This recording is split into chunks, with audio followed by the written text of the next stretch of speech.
All information contained in this podcast is general in nature and does not consider your individual circumstances. You should consider the appropriateness of this information with regards to your individual objectives, financial situation, and needs. Welcome to Sharing More Than the Sheets, a podcast to help you and your partner make better financial and lifestyle decisions so that you can both focus on the things that you love. I'm your host, Michael Curry, financial planner, green thumb, husband, and just dad.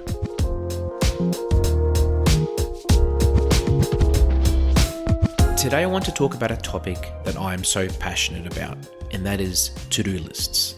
Now, as a person that has always had so many things to do, don't ask me why, I've always had things on my mind. And I originally stumbled across to-do lists literally by accident. I think I was in primary school, and I noticed that when it was time to go to bed at night, I wouldn't be able to sleep sometimes because I had so many things on my mind or so many ideas or things that I wanted to try to do. So what I started doing is having a pen and paper next to my bed, and I'd literally write all these things down before I fall asleep because it actually helped me sleep. Now, as I moved into adult life and started doing things which were probably more important than trading Pokemon cards with my friends, I started to embrace this whole to-do list mentality a lot more.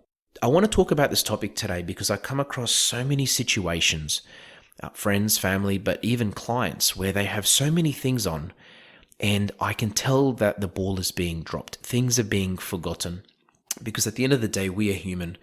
Our lives are becoming more and more crazy, and we can only store so much in our brains, and we can only have we have a limited memory as far as, short-term things are concerned, or sometimes it's not really a limited memory, but things just pop up and things are easily forgotten. The problem is sometimes when we remember these things, it's too late. Now, to-do lists are traditionally done, I think I've seen it done on an app, on a phone. Some people will have a piece of paper or a note on their phone, and there are a few different ways to do to-do lists. I want to talk about how I do it today. But first of all, I just want to say that to-do lists create order. They create this situation where you have everything that you need to do down on a list, essentially.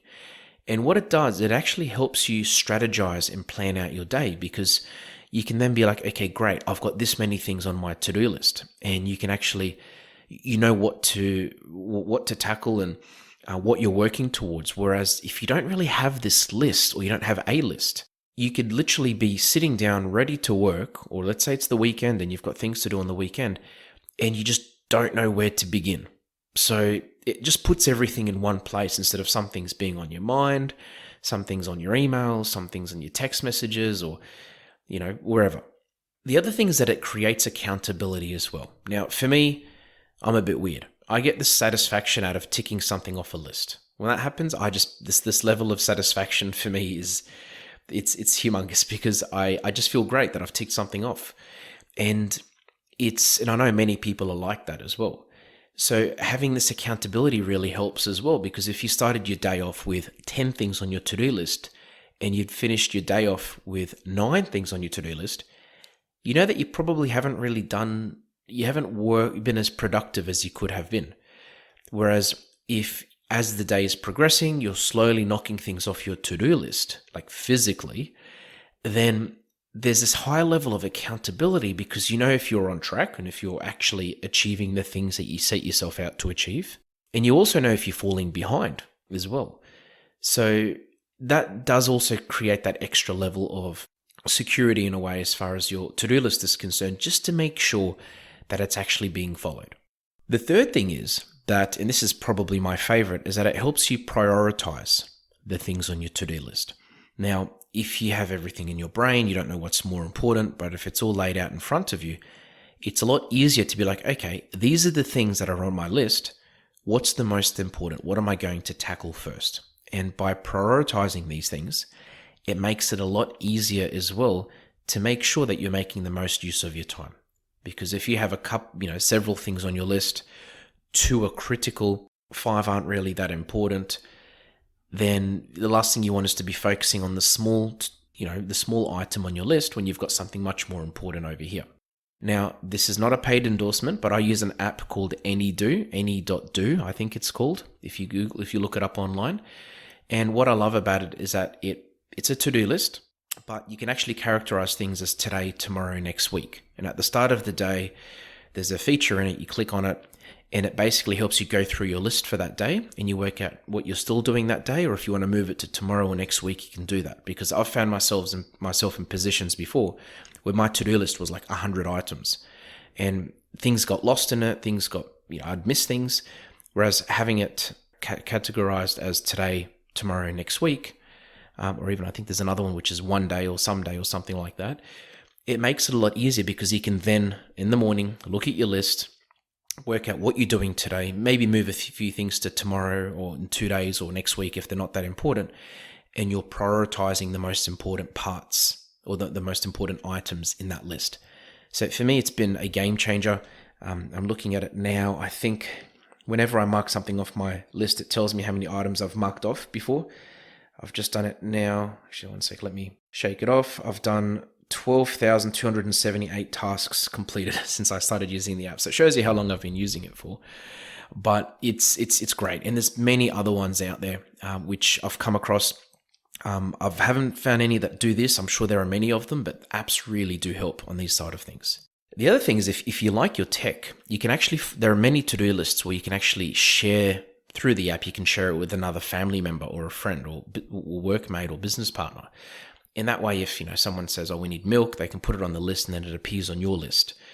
I think any.do does that, but I haven't used it myself. But there's extra features like that. If you're bothered, if you're tech-minded, if you think it's going to make a difference, it just creates that extra level of accountability and efficiency in your life. For me, the biggest benefit, I think, of having a to-do list, apart from prioritizing things and getting things done and not forgetting things, is relieving a lot of stress. Because personally, I feel if I have things on my list that are being marked off, yes, there's that level of satisfaction, but at the same time, there isn't that stressful moment at the end of the day when you're like, "Oh no, I was meant to do that thing by lunchtime," or "I promised that person I'd get them that email by 1 o'clock," or whatever it may be. So it helps to relieve a lot of that. And also when the day's finished, you can look back and be like, yes, I did everything that I had to do today. Once I didn't have my list on me, because I think my phone was in repairs and I wasn't using the to-do list for that day or that week. And it was hard because the day would end and I'd be like, well, hold on a sec. Was there something I was meant to do today that I hadn't done? So it's not good to rely on things. But at the same time, having it there will help relieve a lot of stress and anxiety if there are things that, it'll prevent you from forgetting things, or it'll minimize the risk of forgetting things. But also, as I said, there's just that feeling at the end of the day where you can be like, okay, this has been done. And I think I read this once, but the act of scratching things off your to-do list, it actually releases dopamine into your brain. And that's the whole happy feeling that I was talking about. And apparently it's addictive as well. So it's real. It's real. I'm not making it up. The other part about it as well is when you have a to-do list, you can structure your day better. You can reschedule things if you need to. You can structure things better. You can look at your day and think, okay, wow, I've got these 20 things to do today. Of them, these are the ones I need to do in the morning. These are the ones I need to do by lunchtime. These are the ones I can do late at night. And it makes it so much easier to plan your day out because everything is laid out in front of you instead of literally just heads down, working from one thing to another. And you're not looking at the time. You're not looking at what's more important than what. And you don't know what time your day will finish. And, you're just going for it basically. And the issue with that is that you can, as I said, your day won't be as efficient compared to if you were to actually plan it out. And secondly, it can be very mind draining as well. It's like running a race and not knowing where the finish line is. It's just running and running and running. Whereas if you know where the finish line is, you know how many laps you need to do to get there, then it makes it a lot easier to pace yourself. We've talked about energy points in previous episodes, and it makes it a lot easier to actually get there faster and essentially plan out your whole trip. The last point I want to make is that to-do lists help you grow. So they help you track your performance. So, if there's a week where you've really not followed the to-do list as much, or you haven't really knocked things off it gives you a bit of a nudge you'll give yourself a bit of a mental nudge as, hey, I don't think you're really being productive. Something's going on, The other thing as well is that if things are going really well, you can actually track that performance because you can track that you're marking things off your to-do list. This app has it. I think I've seen it in a few places in it. Yeah, it does have it actually, but I think it's a desktop version, but many apps have this, but it'll actually show you how long something's been on your to-do list as well. So again, it's that accountability, but it's that growth factor as well. When you can see that things have been on your to-do list for a couple of years, no joke, I've got a few things that have been on my list for a couple of years. If things have been on your list for a long period of time, it just gives you that, it makes you aware that there are things that maybe you're overcommitting to things in your life. Or maybe you need to work on your time management, which I'd love to talk about in a different episode.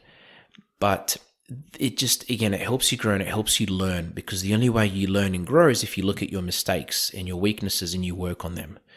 And when you work on them, it helps you focus on those issues. It gives you a chance to thrive, improve, learn. And don't forget that the failure is only truly a failure if you give up and refuse to learn anything from that experience. So yeah, I heard this many, many years ago, but you learn more from your mistakes than you do by doing the right thing. And it's having something like this, it's just an extra layer of accountability in your life, which would really help. And from a financial point of view, just to bring it back to that for a moment, having to-do lists help because they're in our lives, especially when I talk to clients, there are sometimes a few things that need to be done, whether it's something to do with superannuation or talking to an accountant or a solicitor or your employer or looking into something with life insurance or superannuation or whatever it may be. There are sometimes a few things that need to be done. And by having them on a list, it just maximizes the chance of this actually happening, and it maximizes that level of accountability. And if you have that, you can get more things done. You could be smarter in the way that you spend your time and your energy, and hopefully knock off a lot more things on your to-do list than you would if you didn't have one at all. Thanks for joining us on Sharing More Than the Sheets. Please make sure you subscribe to be updated with future episode releases, and feel free to share this episode with any friends or family that you think it might benefit. Please visit us at sharingmorethanthesheets.com.au to submit questions or requests for future podcast topics. These podcasts have been brought to you by Better Financial Planning Australia. To book a 15-minute phone chat, visit betterfinancialplanning.com.au.